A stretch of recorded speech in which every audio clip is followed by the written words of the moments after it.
SADAD दहशतगर्दी अदालत ने सुप्रिंटेंडेंट अडयाला जेल से चेयरमैन पीटीए की सिक्योरिटी के हवाले से रिपोर्ट तलब कर ली। वकील सफाई जान मोहम्मद ने चेयरमैन पीटीए की अदालत प्रोटेक्शन की दरख्वास्त दायर कर दी और कहा कि चेयरमैन पीटीए इन केसेस में जमानत पर हैं। जेल ट्रायल नहीं हो सकता। रियासत की जिम्मेदारी है कि जेल में अदालत लाने के इंतजाम को देखा जाए। मुलजिम को अदालत में पेश करना पुलिस की जिम्मेदारी होती है। जज अबुल हसनात जुल्करनैन ने रिमार्क्स में कहा कि चेयरमैन पीटीआई को अदालत तलब करने की सूरत में सिक्योरिटी सूरत हाल तो पैदा नहीं होगी। अदालत ने सुप्रिंटेंडेंट अडयाला जेल को हिदायत दी कि सुप्रिंटेंडेंट जेल वजारत दाखिला से मुशावरत करके रिपोर्ट पेश करे।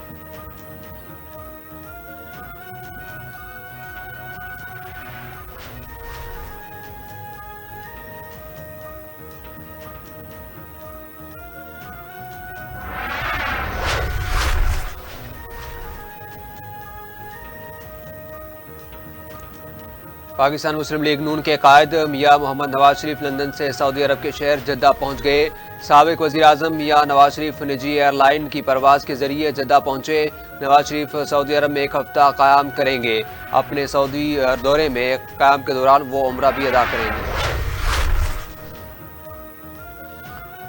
सुप्रीम कोर्ट ने प्रैक्टिस एंड प्रोसीजर एक्ट के खिलाफ दायर तमाम दरखास्तें मुस्तरद कर दी। अटॉर्नी जनरल उस्मान अनवर के दलाइल मुकम्मल होने के बाद सुप्रीम कोर्ट के फुल कोर्ट ने दरखास्त पर फैसला महफूज किया था।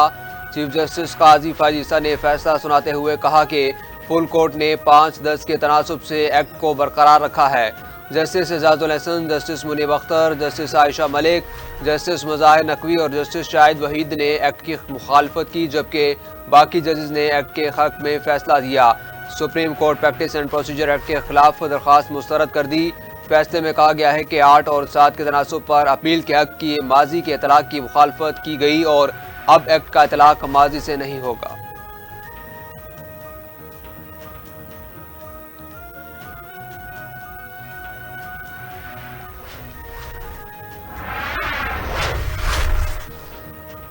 निगरान वज़ीर आज़म अनवर काकड़ की ज़ेर सदारत वफाकी काबीना का इजलास। निगरान वफाकी वज़ीर काबीना में मुल्की मजमूई सूरत हाल का तफसीली जायजा लिया जाएगा। अमन अमार की सूरत हाल पर काबीना को ब्रीफिंग भी दी गई।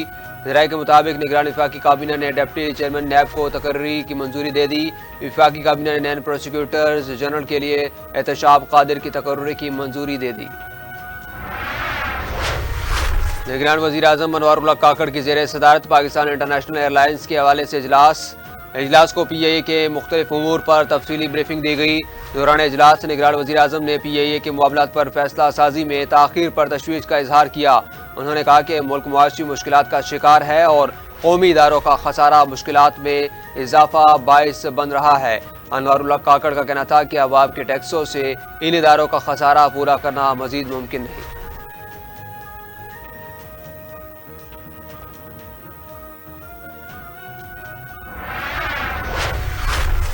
पाकिस्तान ने OIC को मसला कश्मीर से आगाह कर दिया। इस्लामाबाद में सेक्रेटरी खारजा साइरस सज्जाद काजी और OIC के नुमाइंदे खुसूसी ने न्यूज़ कॉन्फ्रेंस की। OIC के नुमाइंदा खुसूसी ने कहा कि कश्मीर तवील अरसे से अख्तलब मसला है। मसला कश्मीर बहुत नाजुक है जो OIC फोरम पर ज़ेर बहस रहता है। सेक्रेटरी खारजा साइरस सज्जाद काजी बोले, नुमाइंदा OIC को मकबूजा कश्मीर की सूरत हाल से आगाह किया। मकबूजा कश्मीर पर भारत गैर कानूनी तौर पर काबिज है। कश्मीरियों को सलामती कौंसिल की करारदादों के मुताबिक हक खुद इरादियत मिलना चाहिए।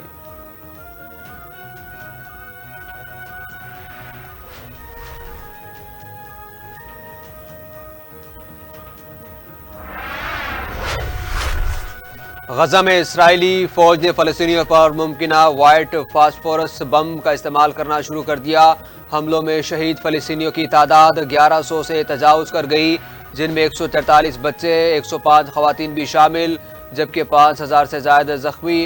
गैर मुल्की खबर रसा इदारे के मुताबिक इसराइल की वहशियाना बमबारी के बाद खान यूनिस अस्पताल में लाशें रखने की जगह ख़त्म हो गई।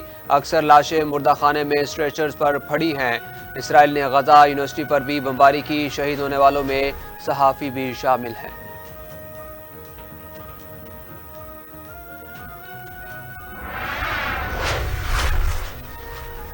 भारत में फ़लस्तीन के हक़ में रैली निकालने पर अलीगढ़ मुस्लिम यूनिवर्सिटी के 4 तालिब इल्मों पर मुकदमा दर्ज कर लिया गया। भारतीय मीडिया के मुताबिक तालिब इल्मों की जानिब से रैली निकालने की वीडियो सोशल मीडिया पर वायरल हुई, जिसके बाद भारत के सियासी रहनुमाओं के एतराज़ात पर पुलिस हरकत में आ गई। मीडिया रिपोर्ट्स के मुताबिक तालिब इल्मों के खिलाफ मुकदमा तालीमी इदारे में एक बैनुल अक़वामी मसले पर बगैर इंतज़ामिया की इजाज़त के रैली निकालने पर किया गया है।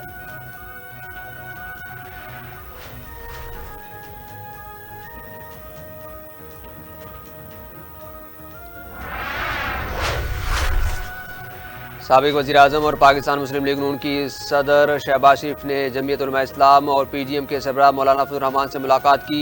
दोनों रहनुमाओं ने मजमूई सियासी सूरत-ए-हाल और शफाफ आज़ादाना और मुनसिफाना इंतखाबात के हवाले से तबादला ख्याल किया। मुशावरत और इश्तराक के अमल से फैसले आगे बढ़ाने का भी अहदा किया।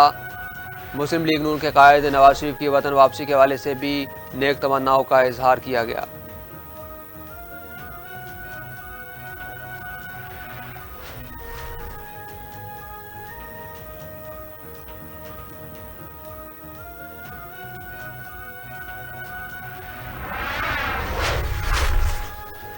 गैर मुल्की अफराद के इनखला की डेडलाइन में 18 दिन बाकी, अवाम का खुशी का इजहार। निगरान वज़ीर इत्तलात मुर्तज़ा सोलंकी ने आज भी वाज़ेह किया कि गैर कानूनी मुकीम गैर मुल्कियों को 31 अक्टूबर 2023 तक पाकिस्तान छोड़ना होगा। कानून नाफिज करने वाले इदारे गिरफ्तारी और मुल्क बदरी यकीनी बनाएंगे।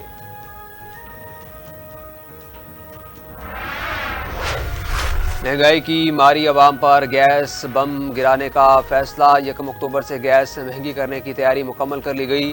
ज़राए के मुताबिक प्रोडक्टेड गैस सार्फिन के लिए फिक्स्ड माहाना चार्जेस 10 रुपये से बढ़ाकर 400 रुपये करने की तजवीज़ दी गई है। ज़राए ने बताया कि सार्फिन के लिए गैस की कीमतों में तकरीबन 200% तक इजाफे की तजवीज़ है, जबकि घरेलू सार्फिन के लिए गैस 172% तक महंगी करने की तजवीज़ है।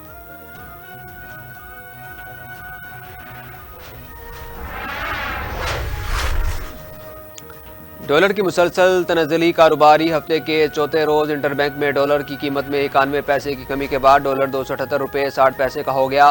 स्टॉक एक्सचेंज में तेज़ी, 100 इंडेक्स 6 साल की बुलंद तरीन सतह पर पहुँच गया। गुज़िश्ता रोज़ एहतताम पर इंटरबैंक में डॉलर 289 रुपये 71 पैसे पर बंद हुआ था। अमरीकी करेंसी की कीमत में बुलंद तरीन सतह से 28 से 35% की कमी हुई है। मोहम्मद रिजवान ने अपना player of the match award फ़लस्तीनियों के नाम कर दिया। ट्वीट पैगाम में कहा, मेरा player of the match award Gaza में मौजूद भाइयों और बहनों के नाम। कहा, श्रीलंका के खिलाफ जीत का क्रेडिट पूरी टीम को जाता है। खासकर अब्दुल्ला शफीक और हसन अली ने इस जीत को मजीद आसान बनाया। उन्होंने कहा कि हैदराबाद अकन की शहरियों की तरफ से पाकिस्तान का भरपूर साथ देने पर उनका शुक्रिया अदा करता हूँ। उन्होंने कहा कि हैदराबाद वालों का दिल की गहराइयों से शुक्रगुजार हूँ, जिन्होंने शुरू से आखिर तक हमारी मेहमान नवाजी की।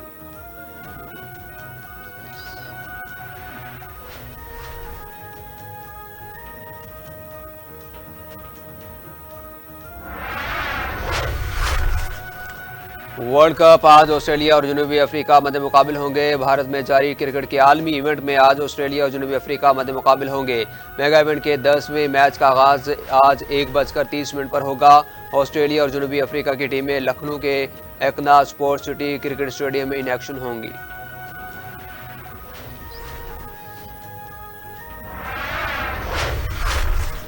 और मुल्क में मगरबी हवा का सिस्टम दाखिल, मुल्क भर में बारिशों और बर्फबारी का इम्कान। मौसमियाती तज्ज़ियाकार जवाद महमद ने कहा कि मगरबी हवाओं का एक सिस्टम 16 से 21 अक्टूबर तक मुल्क पर असरअंदाज हो सकता है।